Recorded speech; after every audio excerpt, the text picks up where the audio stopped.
Meet U.S. Marine Ray Garrison. He's that soldier most boys want to be when they grow up. A dangerous rescue mission in Kenya is no problem for him.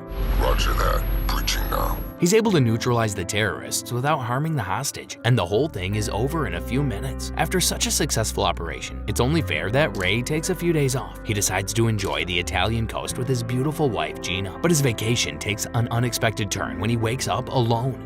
Baby?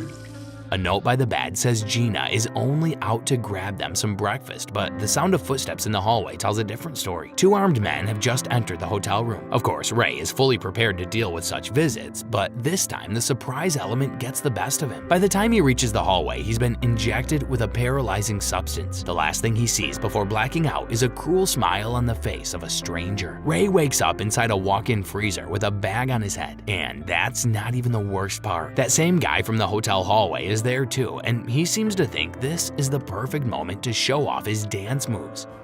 Never gets old. His name is Martin X, and he wants to know who tipped off the Marines about the hostage situation. Ray says he has no idea, but Martin isn't convinced. It's not gonna be okay.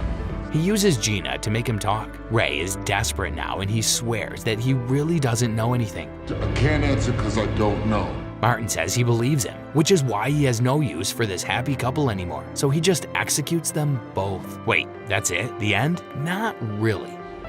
Bad news, baby. Once again, Ray wakes up in a strange place. He's now a patient in the RST, Rising Spirit Technologies, so that means he survived, right? Wrong. As Dr. Harding explains to him, Ray's body was a donation from the US military to the lab. This is their first successful resurrection. Dr. Harding introduces his colleague KT, and they start a general assessment of their very own Frankenstein. Ray doesn't do so well in the memory part. He can't remember anything about his past, or even his own name.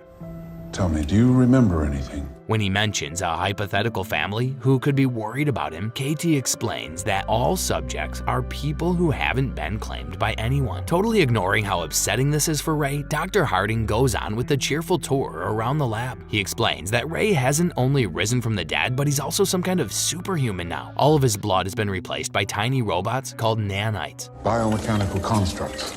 We call them nanites. They can fix anything that happens to his body, giving out a red glow during intense activity. The only bad news is that they need to be recharged from time to time, otherwise it's game over for Ray again. And now it's time to know more about the other RST residents. KT has an artificial respirator mounted in her clavicle since she survived a chemical attack. Tibbs lost his sight in an explosion and then got it back via camera feed into his optic nerve. Dalton is the proud owner of a superhuman pair of legs, and Harding himself is a former patient. After an aggressive cancer took his arm, he built himself a better one, finally realizing the hurricane of mixed feelings that must be devastating Ray's mind. Welcome to the circus.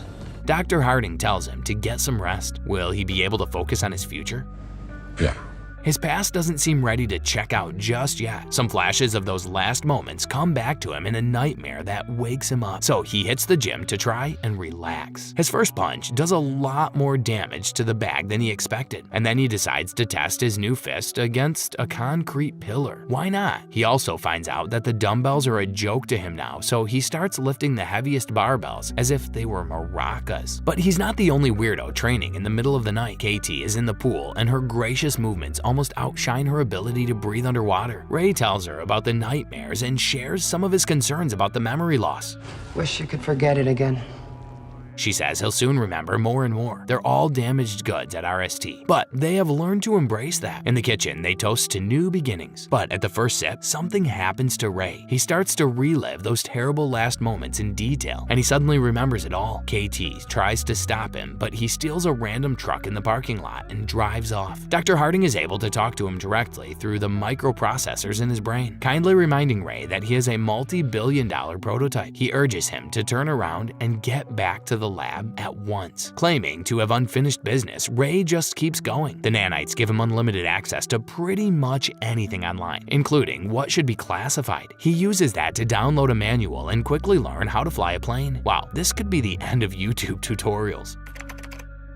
Meanwhile, in Budapest, who do we have here? Biting his nails nervously, it's Martin Axe. His convoy is crossing a tunnel when the first car collides with a huge truck, completely blocking the way. Ray comes out of the blue and starts to fire at the bulletproof windshield. Sit down. Our men will handle it. One of the men takes him down right away, but Martin is still terrified because he seems to know what Ray is. He calls someone for instructions, but the guy doesn't help him much. His worst fears are confirmed when the mercs outside the car start screaming. Ray is alive and kicking, among other things. He's been hurt, but the nanites on the floor come swirling back to Daddy, while Martin stares in disbelief. Ray is walking toward him with a very determined look on his face. Martin starts to question how safe he is inside the car, understandably, and the merc says there's no way in hell Ray could get in this car. Of course, he does just that. As a last resort, Martin tries talking to Ray. He says this is a huge mistake, but Ray has no reason to listen, so he just pulls the trigger. The RST team is sent to pick up Ray and bring him back to the lab to recharge. He promises not to do anything like this again, but no one seems to care much except for KT.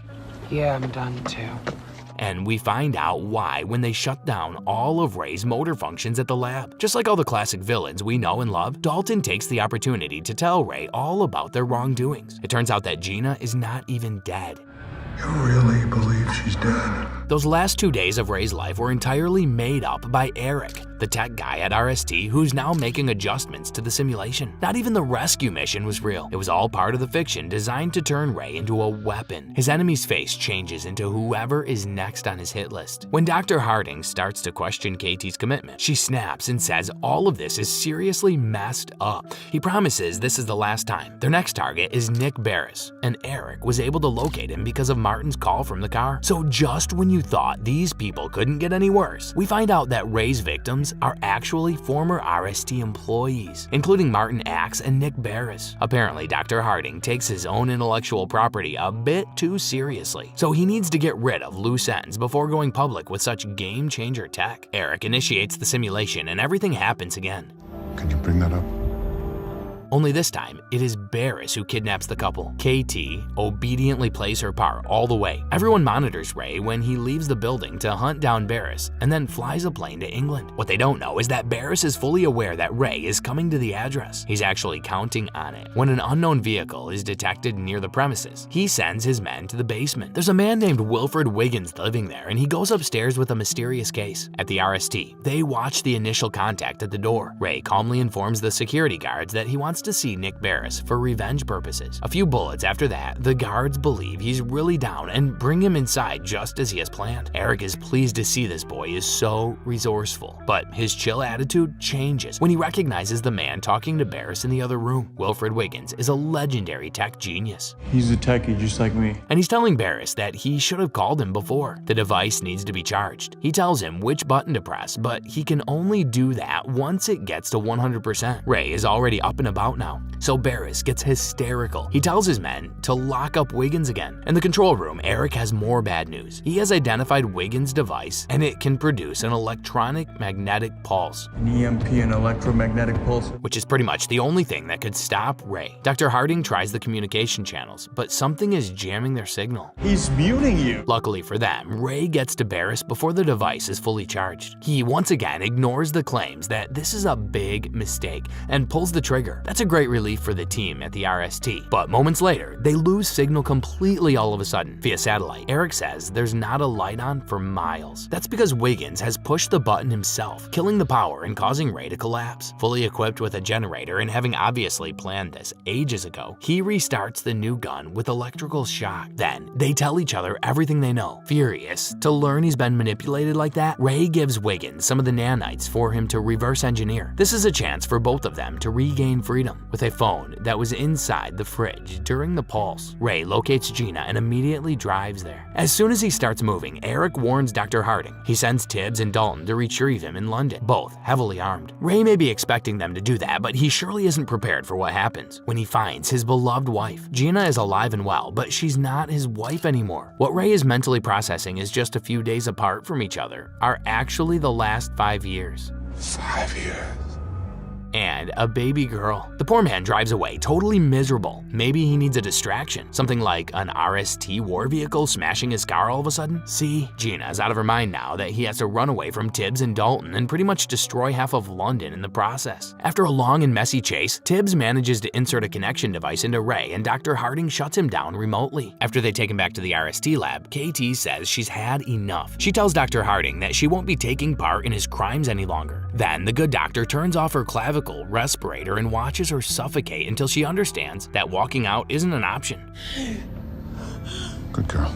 The other employees look away to avoid her accusing stare. Now that's a really toxic environment at the workplace, right? Her next task is to eliminate Wiggins. That won't be so easy to do now that he's probably expecting an attack from the RST, not to mention that he's also a genius. Eric gives KT detailed information on his whereabouts and security system. But who needs to outsmart a genius if you had the right looks? Ignoring the advice from the guards, Wiggins takes his time giving attention to such a pretty lady, which of course is a mistake. Once he's out, there's still his security detail. She decides to deal with them with less charm and more brutally, and that works equally well.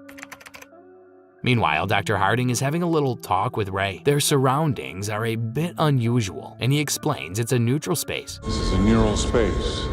As if knowing that would make it less strange. Then he presses a button and a complete landscape is built around them. But Ray won't be so easily dazzled by such magic tricks. He knows Dr. Harding is assuming a good position to intimidate him. Since that approach fails, they decide to pull out the nanites from Ray's body and get him temporarily deactivated. But before they start, KT arrives, saying that Wiggins got away. We know that's not true, but Dr. Harding buys it and the nanite extraction is interrupted. They need Ray one more time to get Wiggins out of their way.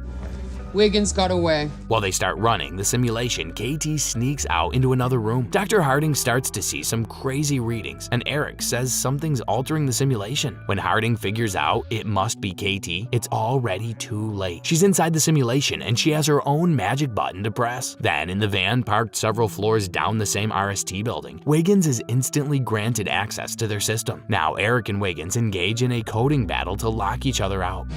Okay. And for an instant, Wiggins lets Eric believe he's won. But what he has actually done was helping release Ray from his wireless prison. While the smart people run for their lives, Dr. Harding has an employee in need of talking to. He tries the suffocating trick again, but of course, that's disabled by now. In fact, this is KT's chance to finally use her robotic parts with the purpose they were designed for, getting to the company servers. She starts to gas the whole floor, remaining unharmed herself. Over the comms, Wiggins begins to walk her through a complicated process of sabotage, only to realize that she's not listening at all. Control, come on, burn the building down. She prefers to destroy the servers the old-fashioned way. Dr. Harding puts Tibbs and Dalton after Ray, while Wiggins is also trying to get a hold of him. He sends him the coordinates to the van so they can leave as soon as possible, but Ray replies that he still has unfinished business. Now, Tibbs and Dalton are putting on something like a low-budget superhero suit, and then they start to hunt down their target. Soon, Ray is face-to-face with Dalton, who feels the need to damage the walls for no good reason. Just as in London, they start spreading destruction and mayhem while they fight. Not even the elevator is spared, as it crashes through the side of the building, leaving both Ray and Tibbs hanging by their fingertips. When Dalton gets to them, saving his friend Tibbs is not really a priority, so he proceeds to tear the cables, and Tibbs is the first one to go.